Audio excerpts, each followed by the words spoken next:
Bienvenue en direct sur Alsace 20, Grand 19-20. C'est tous les jours avec les meilleurs programmes qu'on vous propose le week-end. Et c'est Mathieu Maps qui en a la charge et qui est la cheville ouvrière. Merci Lionel et bonsoir à tous. Alors avant de commencer et de vous présenter vraiment notre invité qui est avec nous en plateau ce soir, Zouher Chebal, je vous propose de découvrir un nouvel épisode de ce qui est le succès, on peut dire ça, de ce début de saison sur Alsace 20. C'est l'Archiviste, un nouvel épisode, c'est maintenant.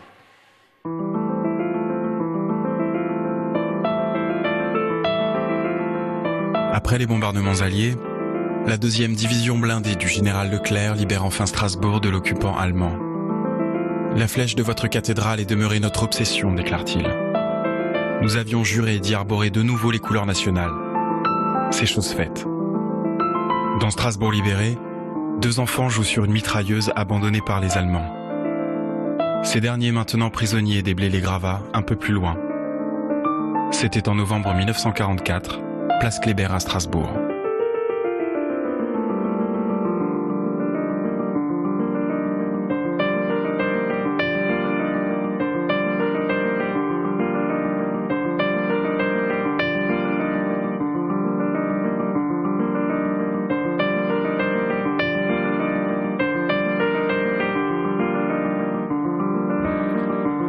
Voilà, petit format entre le passé et le présent. Alors vous n'êtes pas venu seul aujourd'hui Mathieu, vous êtes avec Zouher.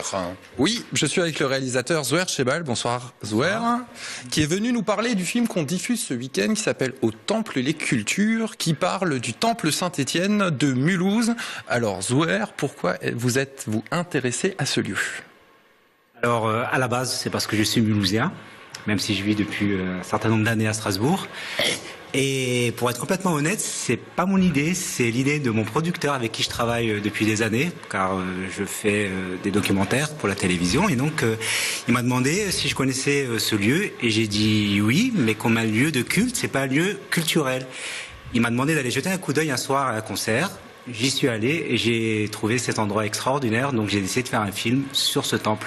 Ce sont vos images qu'on découvre. Oui, exactement. Bah Zouher, ça vous ferait plaisir par exemple de voir une bande-annonce de votre film? Oui, allons-y. Donc du coup, allez, on se regarde une petite bande-annonce tranquillement. Voilà, ça sera à quelle heure ce film?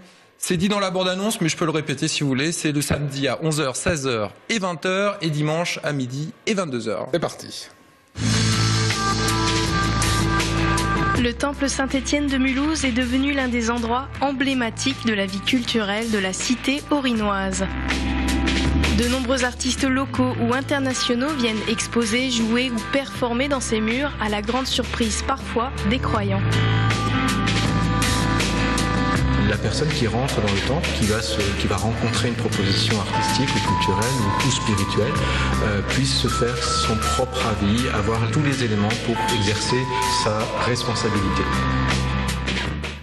Alors Zouher, est-ce qu'il est facile de transformer un lieu de culte en lieu culturel?